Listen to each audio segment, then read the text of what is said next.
There has been a nuclear accident in the Soviet Union, and the Soviets have admitted that it happened. The Soviet version is this. One of the atomic reactors at the Chernóbil atomic power plant near the city of Kiev was damaged, and there is speculation in Moscow that people were injured and may have died. The Soviets may have been fairly quick to acknowledge the accident because evidence in the form of mild nuclear radiation had already reached beyond the Soviet borders to Scandinavia. We begin with ABC's Dean Reynolds. The first word that something was seriously wrong came from this power plant in eastern Sweden, where workers coming on the job registered abnormally high levels of radiation on their bodies. Although the levels were not high enough to harm humans and no accident had occurred at that plant, it was shut down. And as tests were conducted, similar puzzling reports of high radiation came in from all over Scandinavia. But still, no accidents were reported, leading to the conclusion that the problem was elsewhere, to the east, in the Soviet Union, a fact confirmed to the Soviet people on television tonight. От Совета министров СССР. An official announcement from the Council of Ministers. There has been an accident at the Chernóbil atomic power station. One of the atomic reactors was damaged. The consequences of the accident are being taken care of. Help is being given to the victims of the accident. A government commission has been set up. The civilian plant in question is in the Ukraine. It's something of a showcase facility, featured here in Soviet Life magazine, which extolled its safety record.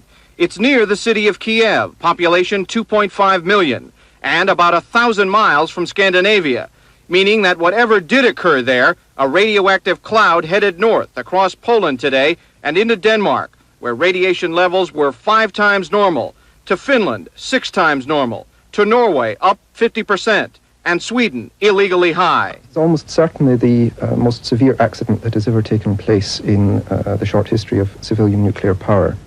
That means it is far worse than the 3 Mile Island incident of 1979. Experts tonight say the cloud of radiation is now dissipating over the North Atlantic and poses no further threat to anyone. But as the Soviets treat an unknown number of casualties, there's no way to say how much lasting damage that cloud may have already caused. Dean Reynolds, ABC News, London. This is Roger Peterson. Until the accident, there were 50 nuclear reactors operating in the Soviet Union, generating 11% of that nation's electricity. Most of the larger Soviet plants differ in design from U.S. reactors. The major difference is most Soviet nuclear plants do not have containment buildings, the thick concrete dome structures Americans are used to seeing built around U.S. reactors. When the worst American nuclear accident occurred at 3 Mile Island, most leaking radiation was kept inside the containment building, unlike this Soviet accident, where radiation has been measured 600 to 1,000 miles away. The TMI accident was nothing compared with this. I would speculate that it was very serious, and the reason for that is that they've observed radiation levels 10 times normal from Finland all the way down to Stockholm. McKenzie says the type of radioactive material spotted could only come from the core, meaning the accident was a meltdown or something comparable. At 3 Mile Island, there was a partial meltdown. The loss of cooling water led to fuel getting so hot it melted, but the core was contained by that thick concrete containment building. In the Soviet accident, there would be nothing to stop a meltdown. The hot core could have melted right into the earth.